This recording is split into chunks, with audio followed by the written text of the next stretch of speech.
Arithmetic progression एक number का sequence होता है, लेकिन उसमें एक प्रॉपर्टी होती है।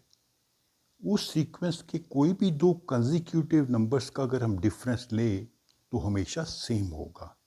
मान लीजिए हमारे पास सीक्वेंस है 5, 8, 11, 14। इनमें कोई भी दो नंबर कंसेक्यूटिव दो नंबर का डिफरेंस लेंगे तो हमेशा सेम होगा। जैसे 14 माइनस 11 3, 11 माइनस 8 3। कोई भी टेबल होता है, जैसे 2 का हो, 4 का हो, 10 का हो, वो भी एक अर्थमेटिक प्रोग्रेशन होता है। इसमें भी दो कंसेक्यूटिव नंबर्स का डिफरेंस हमेशा सेम होगा। जनरली हम a into A plus D, A plus 2d, A plus 3d etcetera, इसे हम जनरल अर्थमेटिक प्रोग्रेशन मानते हैं। इनमें भी कोई भी दो कंसेक्यूटिव टर्म्स लेंगे तो डिफरेंस होगा d। अर्थमेटिक प्रोग्रेशन को लेकर दो बड़े इंपॉर्टेंट फॉर्मूलाज हैं, ये आपको अच्छे से याद होने चाहिए, समझने चाहिए। पहला फॉर्मूला है A N is equal to A plus N minus 1 into D. A N है nth टर्म इस सीक्वेंस की, ए है first term, number of the nth term is n, और डी है दो कंसेक्यूटिव नंबर्स का डिफरेंस।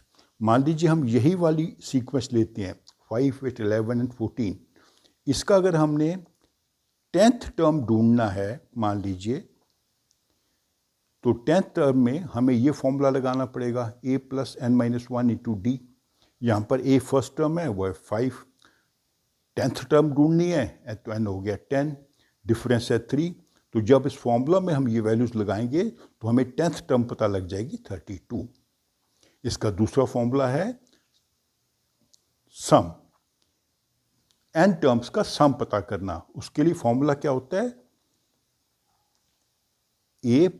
फॉर्मूला है उसका ये है n/2 ब्रैकेट में 2a plus n minus 1 into D. जैसे इसी क्वेश्चन में हमने 10 टर्म्स का सम ढूंढना हो तो यहाँ पे हो जाएगा 2a that is 5 into 10, n minus 1 into D is 27 और n/2, तो हमें इसका सम मिल गया 10 टर्म्स का 185। तो आपने देखना है कि आपको nth टर्म ढूंढनी है या सम ढूंढना है, उसके अनुसार आपने फॉर्मूला यूज़ करना है। इन फॉर्मूलाज को लेके कुछ डिफिकल्ट क्वेश्चंस भी होंगे जो मैं आपको एक अलग 1-2 वीडियो बना के समझाऊंगा। तो इसको अच्छे से आप समझ लें। कोई डाउट हो तो आप मेरे कमेंट बॉक्स में लिख के मुझे बताएं।